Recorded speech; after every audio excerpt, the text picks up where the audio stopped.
Alhamdulillahi Rabbil Alamin. Wassalatu wassalamu ala ashrafil mursalin Nabiyyina wa maulana Muhammadin wa ala alihi wa sahbihi ajma'in. Wa ashhadu an la ilaha illallah wahdahu la sharika lah. Wa ashhadu anna Muhammadan abduhu wa rasuluh sallallahu alaihi wa ala alihi wa sahbihi wa man tabi'ahum bi ihsanin ila yaumiddin.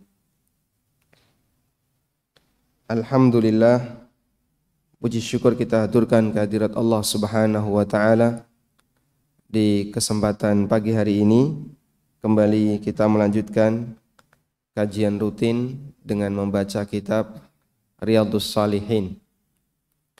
Dan insyaallah kita masuk pada bab yang baru, yaitu bab tentang taubah. Bisa ditampilkan? Babut taubah, bab tentang taubah. Taubah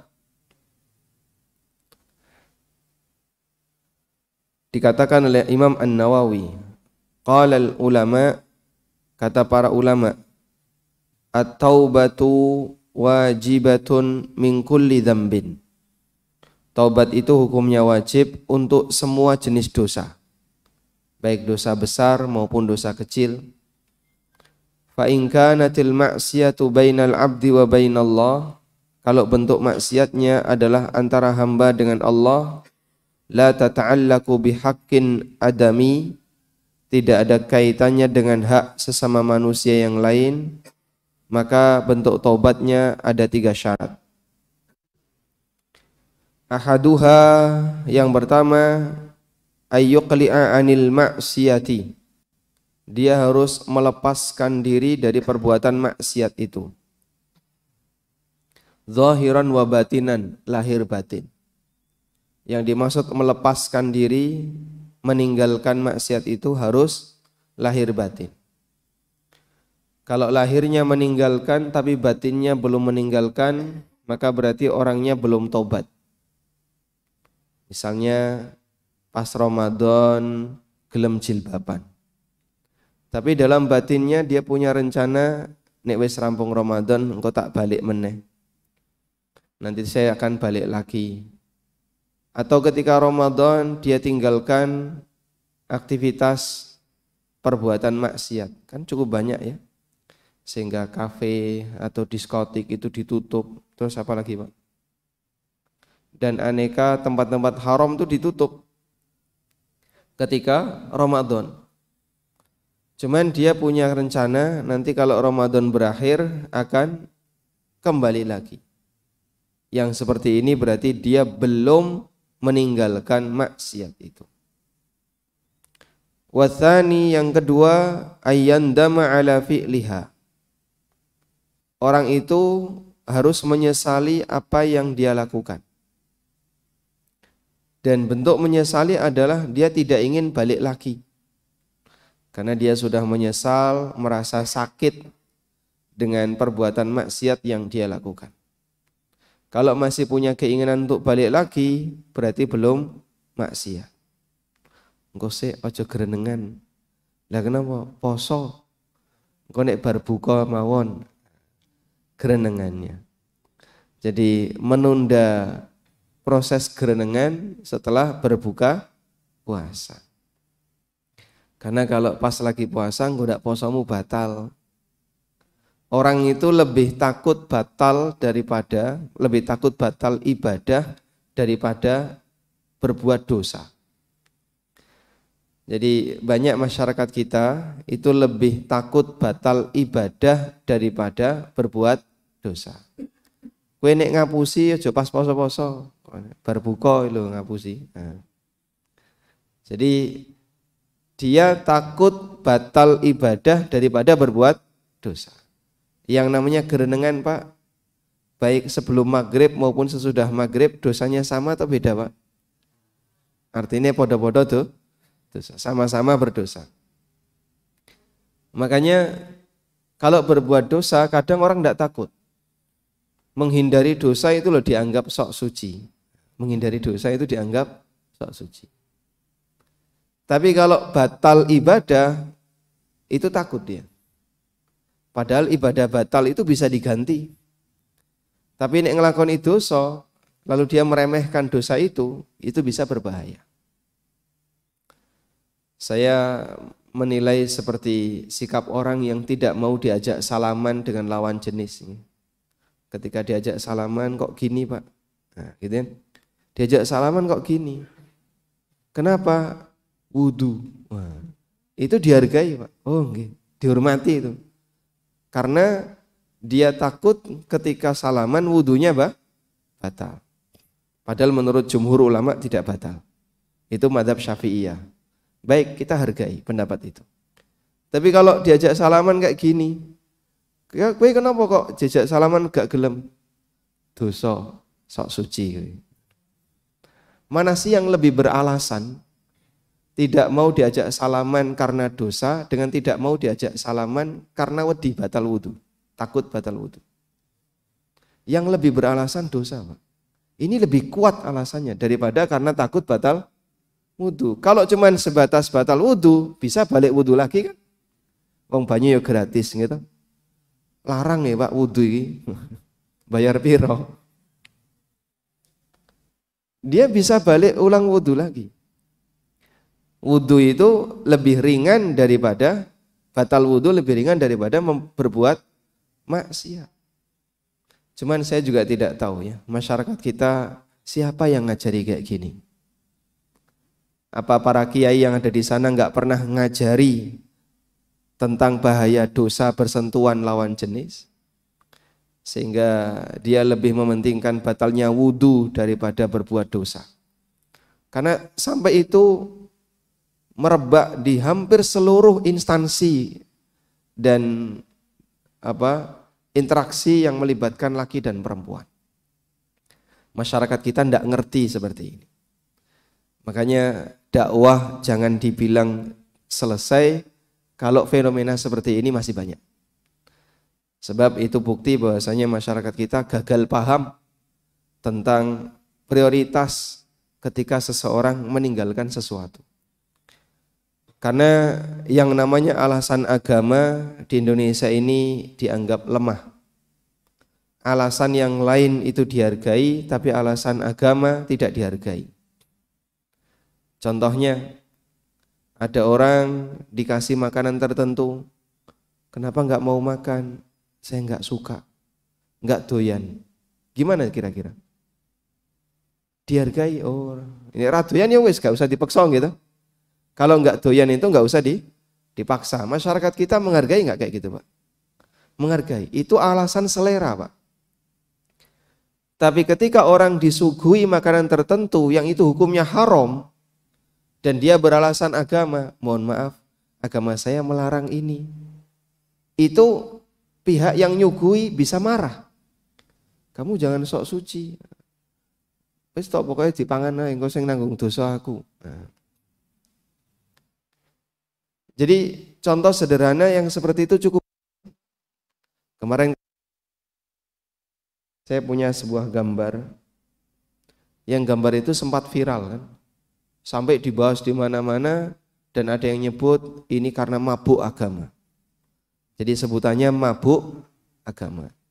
Ini saya tidak bilang di Eropa Pak ya, bukan kasus di Amerika, bukan kasus di Australia, tapi kasus di Jakarta.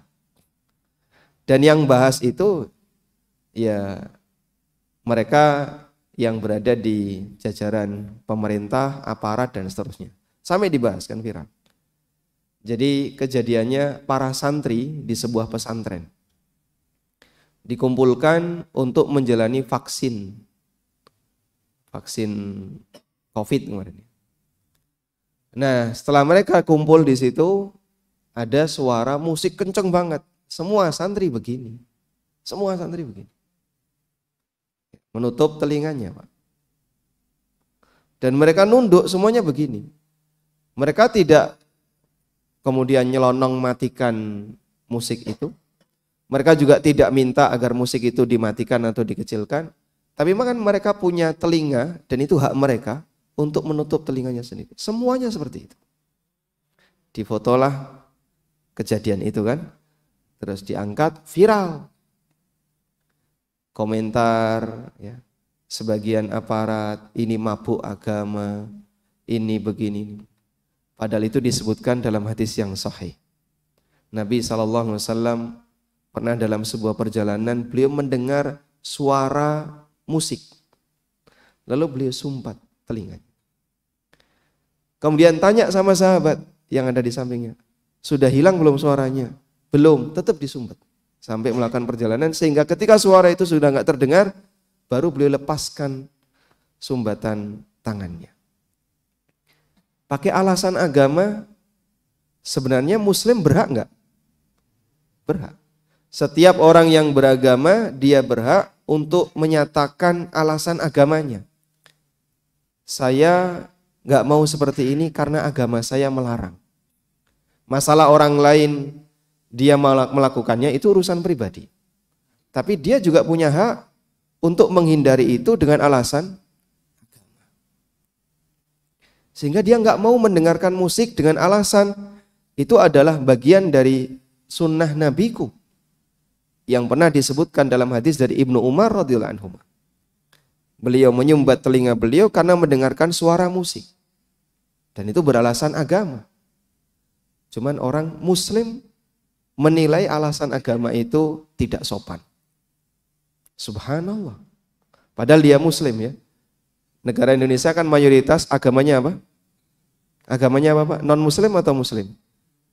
Nah kita tidak tahu kenapa orang yang beralasan agama dengan Islam yang dimiliki oleh masing-masing warga itu tidak diterima. Kalaupun yang terjadi di negara India, itu pantas Pak pemerintahan seperti itu. Sehingga mahasiswi yang menggunakan jilbab dilarang. Sampai terjadi ketegangan besar kan di India. Tapi Indonesia bukan India. Indonesia mayoritas Islam. Mayoritas Islam atau agama liberal? Mayoritasnya itu agama Islam atau agama liberal? Jadi subhanallah, kita juga kadang terheran. Beralasan dengan agama tidak dihargai. Tapi beralasan dengan selera itu dihargai. Orang nggak doyan karena selera itu dihargai. Tapi orang nggak mau karena alasan agama tidak dihargai. Padahal beralasan dengan agama itu lebih kuat, saya kira, daripada alasan selera. Takut dosa itu lebih kuat daripada sebatas takut batal wudhu. Tapi kenapa ketika takut dosa, orang tidak dihargai? Ada salah satu teman yang dia termasuk pejabat, ya. Lalu datang kunjungan dari pusat ke kantornya. Nah biasanya kan harus menyambut sepasang. Kejadiannya sebelum COVID. Kemudian beliau membawa istrinya sepasang. Dan istrinya itu pakai masker. Jadi tidak menampakkan muka. Pada waktu diajak salaman oleh atasannya, istrinya nggak mau. Begini, langsung non-job. Orang ini langsung non-job, pindah ke pusat non-job, tidak ada kerjaan. Dan itu banyak sekali fenomena di negara kita yang demikian. Dan kami berharap semoga ini dimengerti oleh kaum muslimin. Saya berbicara interaksi muslim dengan muslim, bukan yang terjadi di negara non-muslim. Karena fenomena ini ada di Indonesia. Saya sampaikan ini secara online. Teman-teman yang ikut online silahkan sebarkan kalimat ini kepada siapapun. Dan kita berharap bahwa pendidikan tidak akan berhenti kalau fenomena semacam ini masih banyak gagal kaum muslimin memahami. Padahal mereka punya agama dan agama itu layak untuk dihargai. Sehingga beralasan agama termasuk beralasan yang kuat. Kalau kita bandingkan di beberapa negara non-muslim justru alasan agama itu dihargai. Salah satu teman yang kerja di Jepang, ya. Beliau bercerita, saya ketika rapat dan seterusnya, yang namanya menu itu disendirikan. Jadi menu disendirikan, sehingga pada saat rapat, Kamu minta makanan apa, itu dipilihkan yang berlabel halal. Standar halal kalau di Jepang itu kan menggunakan label MUI Malaysia ya. Majelis Ulamanya Malaysia, MUM berarti ya. Bukan MUI. Majelis Ulamanya Malaysia. Ada logo halal dari Malaysia. Sehingga ketika itu berlabel halal dihidangkan kepada beliau. Kalau tidak dihidangkan. Karena sertifikasi halal itu bukan cuma bahan makanan termasuk dapurnya. Dapurnya juga harus bersertifikat halal. Nah, di posisi ini perusahaan asing Jepang ini menghargai, Pak. Ini muslim dikasih makanan halal. Sampai beliau cerita, waktu sholat itu break, memberi kesempatan saya untuk sholat. Itu kalau di negara kita beda ya suasananya. Sehingga kadang ada yang izin sholat aja dimarahi. Kenapa kamu sholat? Ini sedang rapat. Dia kan punya hak untuk ibadah. Tapi izin sholat tidak boleh. Itu padahal muslim dengan muslim.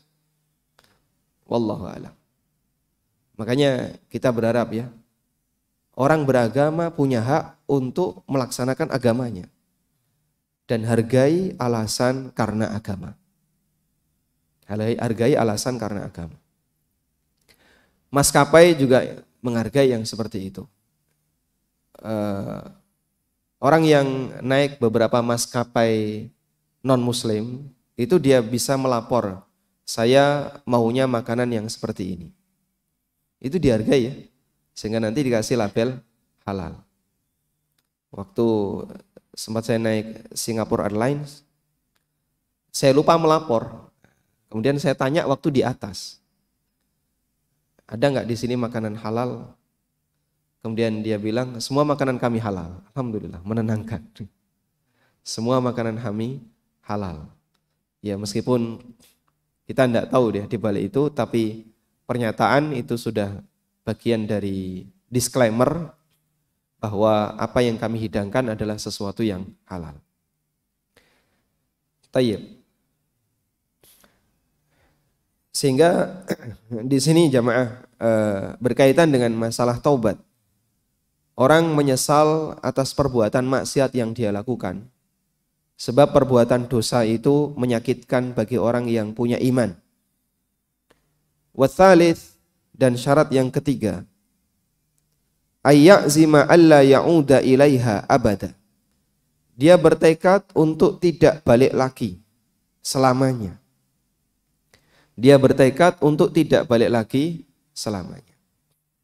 Fa in fuqida ahadus salasah, fa in fuqida ahadus salasati lam tasihha taubatuhu.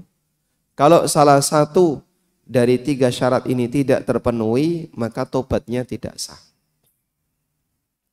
Syarat tobat ada berapa? 3. Yang pertama, dia harus meninggalkan maksiat itu lahir batin. Yang kedua, menyesal. Yang ketiga, bertekad untuk tidak mengulangi. Kalau bisa ditambahkan, ikhlas taubatnya. Bukan karena pamrih. Ada orang yang taubat biar disayang temannya. Nah ini berarti taubatnya tidak ikhlas. Ya semoga nanti niatnya berubah. Yang berikutnya, syarat berikutnya adalah taubat itu harus dilakukan sebelum mendekati kematian. Kalau sudah sakaratul maut, nyawa sudah berada di kerongkongan atau di tenggorokan, maka taubatnya tidak diterima. Innallaha yaqbalu taubatal abdi ma lam yugharghir. Allah menerima taubat hamba selama belum ghargharah. Ghargharah artinya belum nyawa belum berada di tenggorokan, belum sakaratul maut. Karena itulah taubatnya Fir'aun tidak diterima oleh Allah.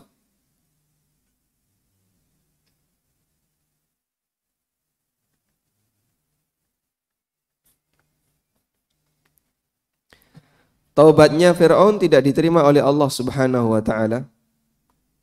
Sehingga saat dia bertaubat, Allah ceritakan di surat Yunus ayat 90. Wajawazna bi bani Israil al-bahra fa'atba'ahum fir'aunu wa junuduhu baghyaw wa adwa.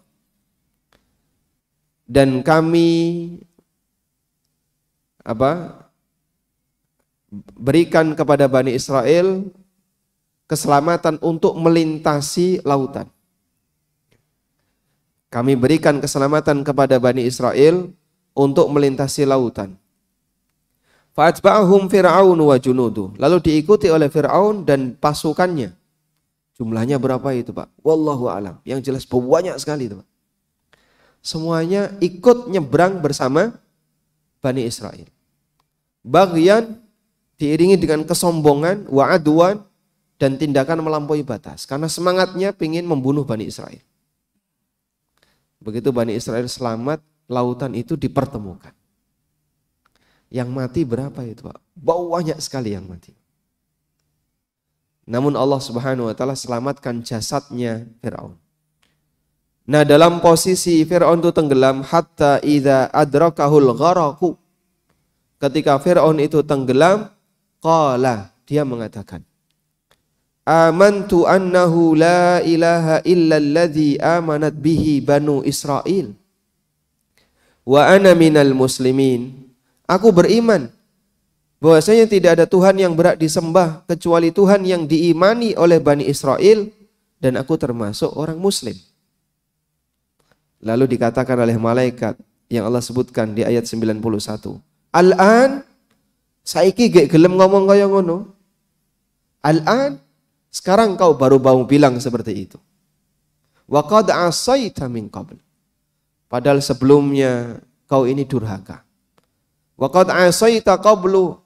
Sakdurunge kamu maksiat, kamu durhaka, kafir, tidak mau beriman kepada Allah, bahkan ngaku pangeran, ngaku Tuhan.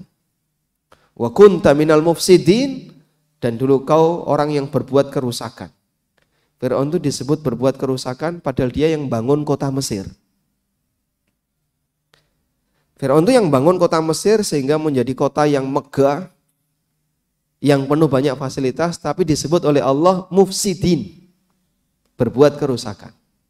Oh, sing bangun kota kok disebut berbuat kerusakan. Fir'aun kan tidak memporak-porandakan alam, ya, tidak. Bukan gunduli hutan, bukan.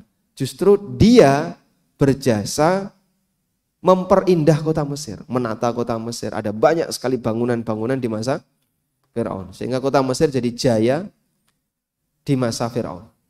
Tapi kenapa disebut minal mufsidin? Karena dia sesat. Sehingga orang yang sesat dan mengajak orang untuk sesat, itulah al-mufsidun.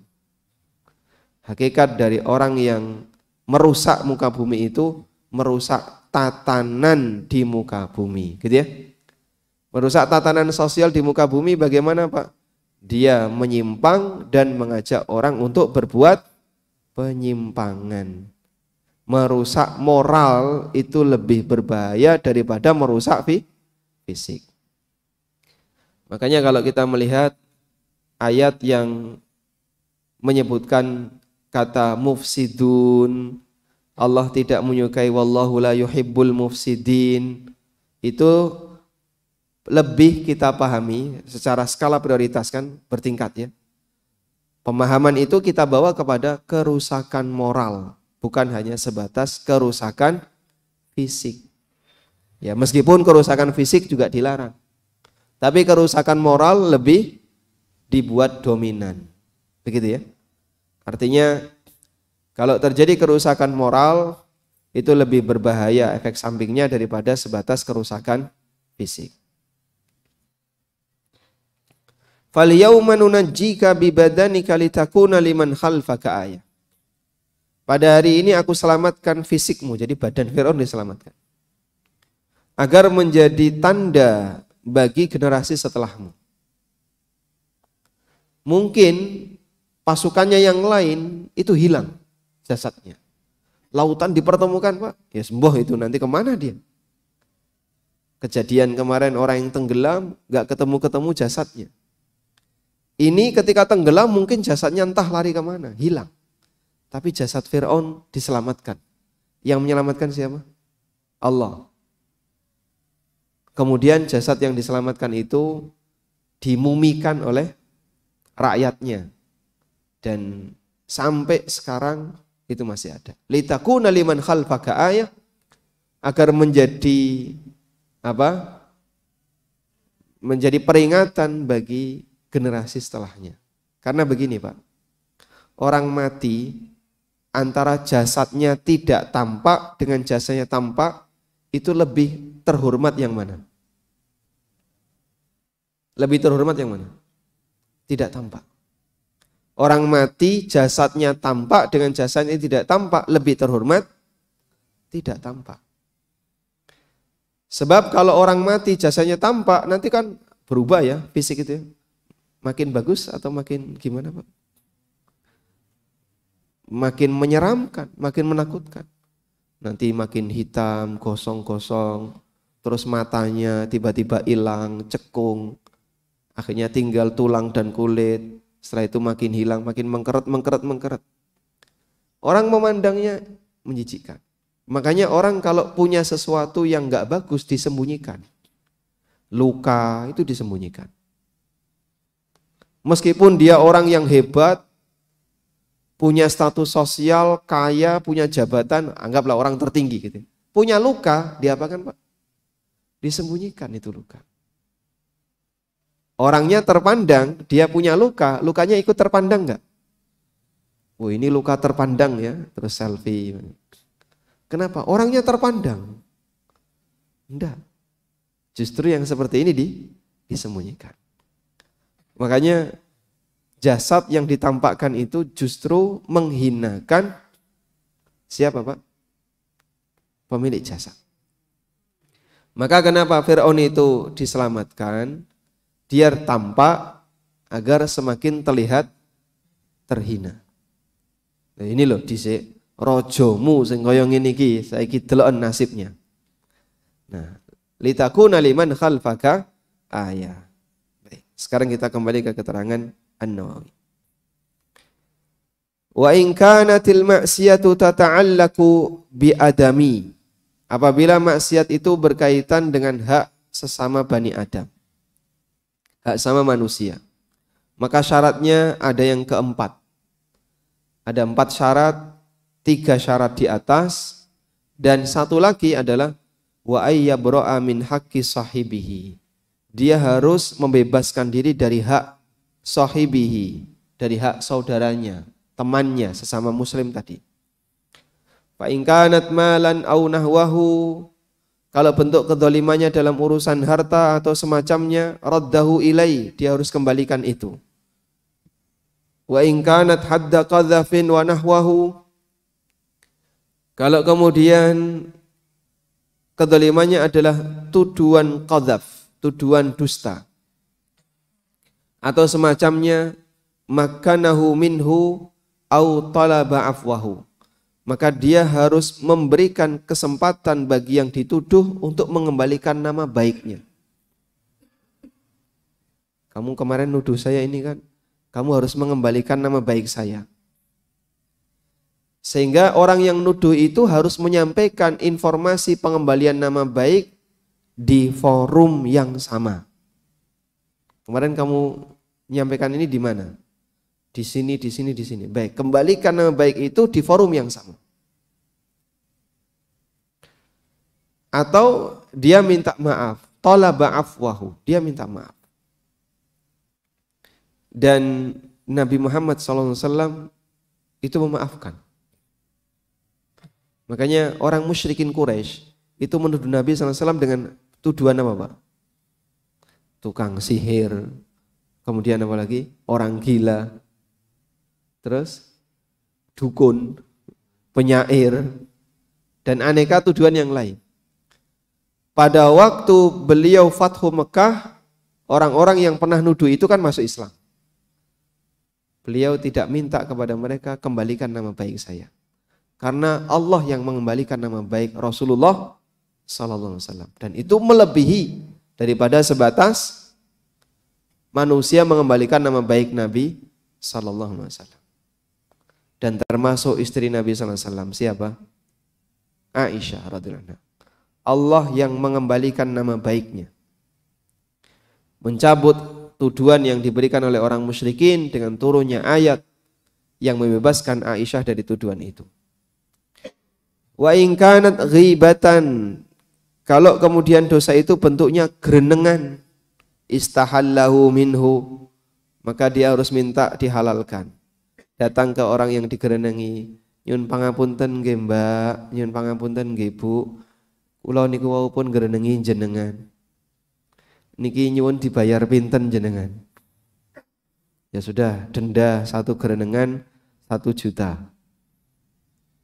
Andai kan minta denda gitu dibayar enggak? Hah? Dibayar ya. Masya Allah, gerenengi awakmu kok larang ya. 1 gerenengan 1 juta. Wa yajibu ayyatuba min jami'idz dzunub, dan wajib untuk bertobat dari semua dosa. Fa in taba min ba'diha, kalau orang punya aneka dosa, Pak. Dosa gerenengi, dosa ngapusi, dosa menipu, dosa ABC, ada banyak dosa. Bagaimana kalau dia bertobat sebagian dosa, sementara tidak bertobat untuk sebagian yang lain? Kata An-Nawawi, fa in taba min ba'diha sahhat taubatuhu 'inda ahlil haqqi min dzalika dzanbi. Kalau dia hanya taubat dari sebagian dosa, tapi belum bertobat untuk dosa yang lain, taubatnya sah 'inda ahlil haqqi, menurut pendapat yang benar. Ahlul haqqi di sini maksudnya adalah ulama yang memilih pendapat tersebut. Disebut ahlul haqqi karena dia dianggap oleh An-Nawawi sebagai pendapat yang lebih tepat. Wa baqiya alaihil baqi, sementara orang ini punya tanggung jawab terhadap dosa sisanya. Bisa jadi dia taubat di dosa A tapi belum taubat di dosa B. Ada kayak gitu, Pak? Banyak. Waqad tadhaharat dalailul kitabi wa sunnah, dan terdapat banyak sekali dalil Al-Quran dan Sunnah serta ijma' umat ala wujubit taubah, yang menunjukkan wajibnya bertaubat. Sebagaimana yang tadi beliau sampaikan di depan. Di antaranya firman Allah Subhanahu wa taala, tubu ilallahi jami'an ayyuhal mu'minun.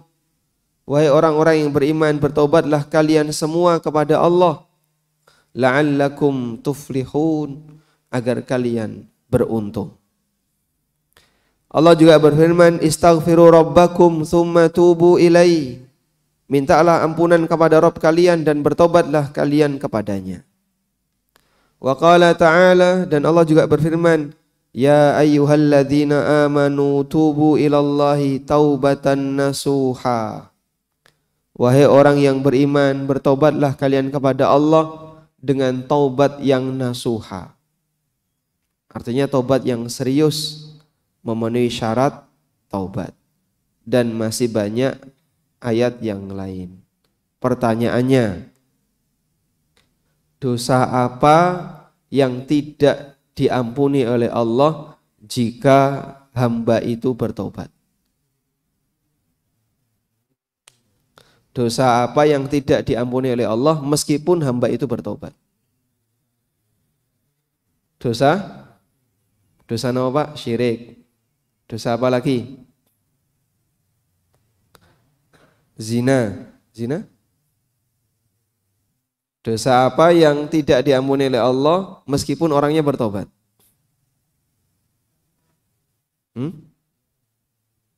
Jawabannya apa? Tidak ada.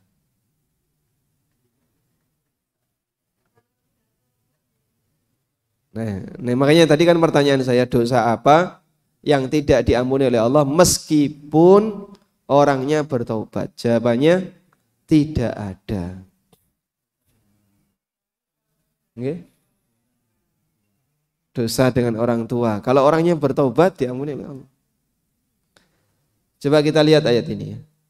Allah Subhanahu wa taala berfirman di surat Az-Zumar ayat 50 pinten niki? 53. Allah berfirman, "Qul ya ibadiyalladzina asrafu ala anfusihim." Katakan wahai Muhammad, untuk para hambaku yang mereka tenggelam dalam perbuatan maksiat yang mereka lakukan. Asrafu ala anfusihim. Mereka itu sudah melebihi batas terhadap dirinya, artinya tenggelam dalam perbuatan maksiat. La taqnatu min rahmatillah. Jangan putus asa dari rahmat Allah. Innallaha yaghfirudz dzunuba jami'a. Sesungguhnya Allah mengampuni seluruh dosa. Innahu huwal ghafurur rahim. Sesungguhnya dia zat yang maha pengampun lagi maha penyayang. Wa anibu ila rabbikum wa aslimulah. Maka kembalilah kepada Rabb kalian. Wa aslimulah. Dan pasrahlah kalian kepadanya. Min qabli ayyatikumul adzabu thumma la tunsarun. Sebelum datang kepada kalian azab, kemudian kalian tidak mendapatkan pertolongan. Ibaratnya wong tua, Pak, ngarep-arep anaknya. Pada waktu orang tua ini marah, anaknya diusir. Wis ra usah muleh kowe. Lunga ngene. Aku ora nganggep anakmu anak bener. Aku ora nganggep awakmu sebagai anak. Kamu enggak usah pulang, pergi dari sini. Saya tidak lagi sudi menyebutmu sebagai anak. Ya, jangan nyentuh kakimu di teras rumah ini. Ya ngono tak langsung mlebu pawon. Katanya nggak boleh nyentuh teras. Mlebu langsung lewat pintu belakang, langsung mlebu pawon. Nggak boleh. Anaknya diusir. Dalam waktu yang lama mungkin orang tuanya terus sedih. Lalu dia ngirim surat ke anaknya. Silahkan kamu balik. Yang penting kowe njaluk ngapura. Silahkan kamu balik, yang penting minta maaf. Orang tuamu akan memaafkan kamu. Memberi harapan yang besar. Allah Subhanahu wa ta'ala memberikan harapan yang besar kepada hambanya. Siapapun di antara hamba yang dia tenggelam dalam perbuatan dosa dan maksiat, silahkan kembali. Allah mengampuni semua dosa. Masya Allah. Kurang apa lagi Pak ya?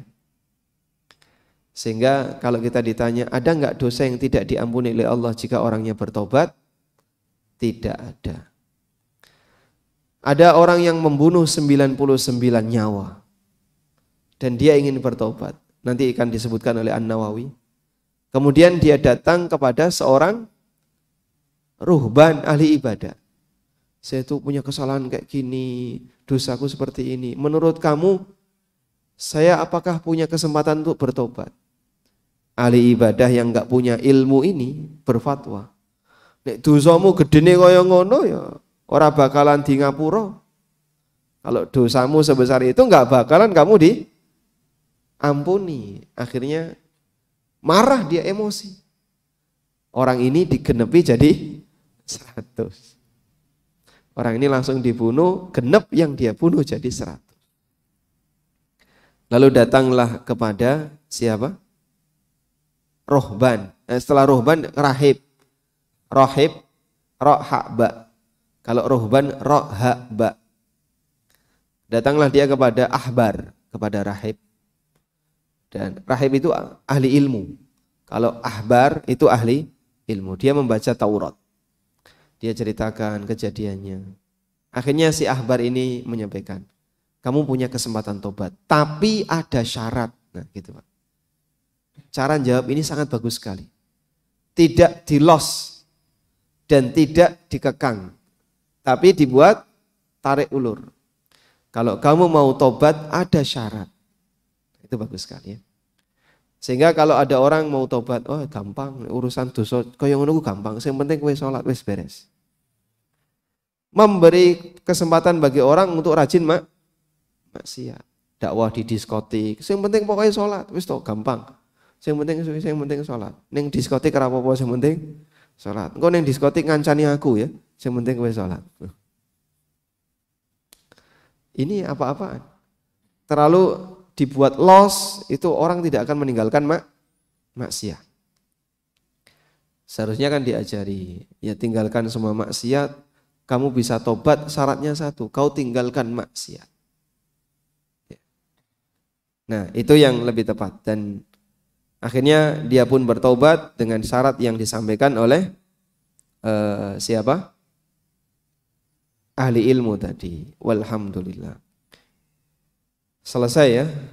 Di sini sudah selesai muqaddimah di bab taubat, dan insya Allah untuk berikutnya nanti kita baru membahas tentang beberapa hadis tentang taubat.